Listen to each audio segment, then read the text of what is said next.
A controversial voice note doing the rounds on social media is being investigated by the SA Human Rights Commission. In it, a woman can be heard saying that black men are worse than pit bulls and that black men should be banned, shot and killed. Of course, pit bulls have been making headlines recently following several fatal attacks on children. There have been growing calls for the breed to be banned. The SAHRC has called the audio clip by the woman disturbing. Let's get more now from the SAHRC's Commissioner, Andre Gaum. Andre, thank you for your time this evening, as always. I don't know if it's fair to say, but for me, this has got almost very little to do with the pit bull argument and more to do with very dark, very misled racial beliefs by a certain individual who thought that they were voice noting into a safe space. And we all know on social media there's no such thing as a safe place.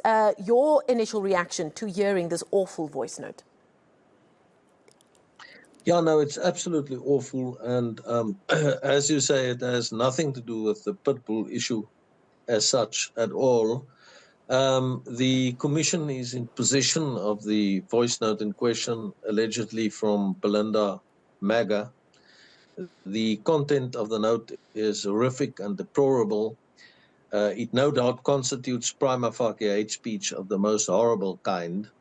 And as a result, the Commission's Gauteng Provincial Office will send a letter of demand to the respondent, being allegedly Belinda Maga. And based on a response, the Commission will decide on its next steps. We do live in a world fueled more and more by what happens on social media. Are you finding that in the work that you're doing as the SAHRC that your teams are learning to navigate it within the realms of law that doesn't always catch up that quickly with technology? Do you feel like you've caught up and you now know how to navigate when you are presented with a case like this? Yes, no, absolutely. We are definitely catching up. We're also soon to launch next year our social media charter, because we are aware that social media is these days playing a major role in terms of unfair discrimination, hate speech, and the like. So yes, we are really trying to catch up in terms of that. We've even had in the Tracy Ziller matter, for example, cooperation with Twitter. We don't know how things are going to pan out now with the new dispensation there, but yes, we very much aware of developments, and we have wonderful young people involved with the Commission as well that know these things and understand it and so on, and we're adapting with times, most definitely. Now that's what we can do within the realms of the law and the technical aspects of it. But I'm sure you must be disturbed, however, with how quickly a voice note like this can spread and the damage that it can do long even before it ends up in anybody's desk in your office. Yes, no, absolutely. And it's amazing how people don't really understand that. I mean, this has been a WhatsApp group, apparently.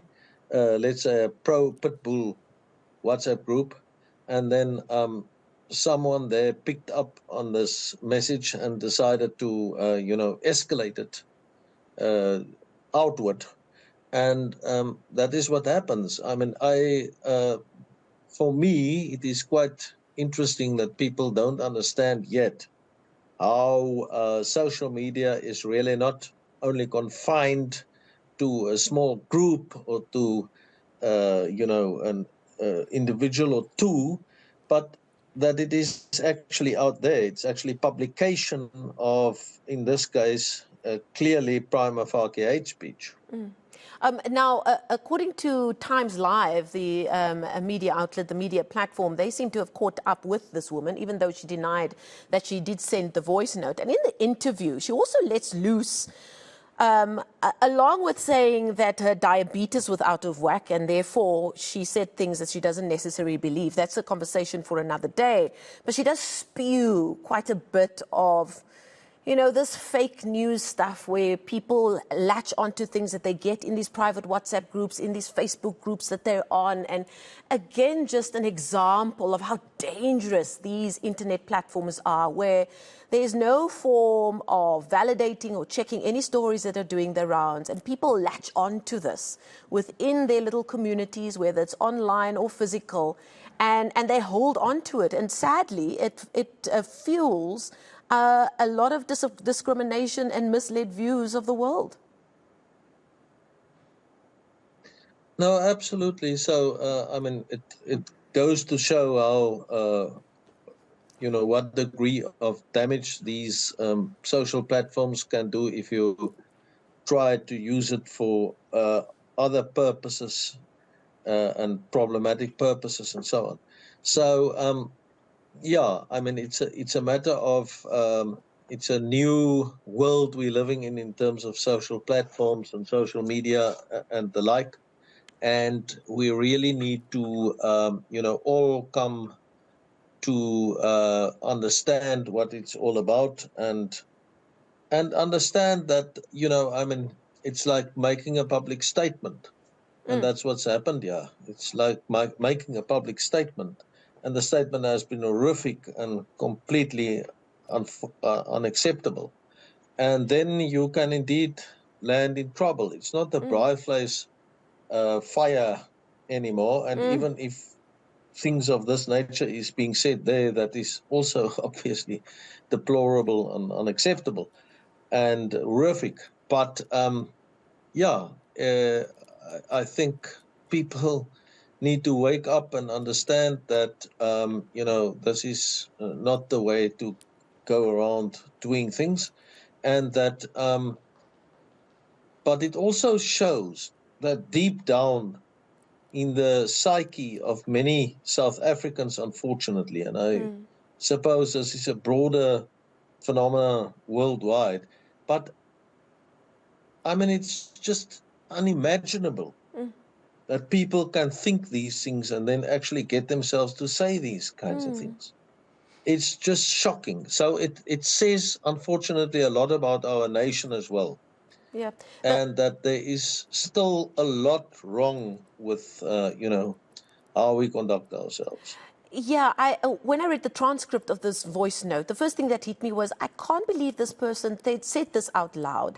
And it obviously wasn't the first time that she's expressed views, or this person has expressed views like that, and that she has nobody in a space that can check those views and can tell it that they are incorrect and frankly wrong and evil, really, if you look at it that way. Just finally, before I let you go, Andre, your advice to people who are in what they believe are these private WhatsApp groups or private Facebook groups. I mean, you have to remind people that the law and basic human rights don't disappear just because the group is private, or you have to apply for somebody to allow you into that group. No, I think that is a very important thing to say. But, you know, for me, more concerning is that people are actually willing to say these kinds of things, and that is actually what is going on in their minds.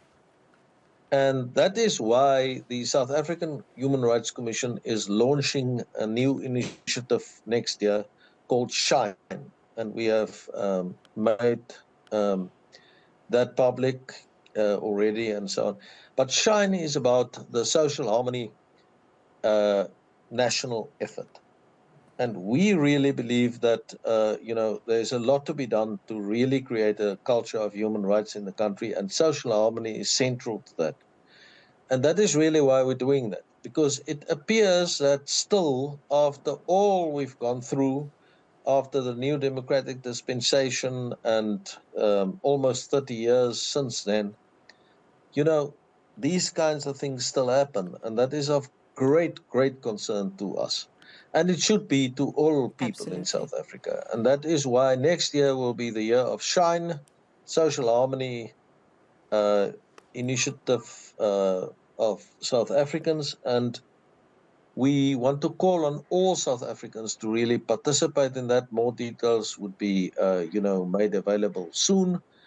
But I mean, how we can still have people saying these kinds of things after all these years of democracy is really, it's shocking. It's just shocking, and we really need to collaboratively make amends to this, and show the nation and the world that this is not the way to go about.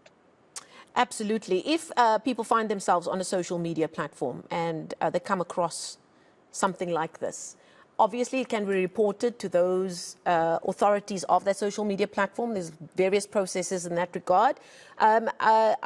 Could they also take it to the SAHRC? How would they do that? No, absolutely. They can complain directly to the South African Human Rights Commission, and we encourage them to do that, because we also have collaborative relationships and so on with the social media platforms and so on.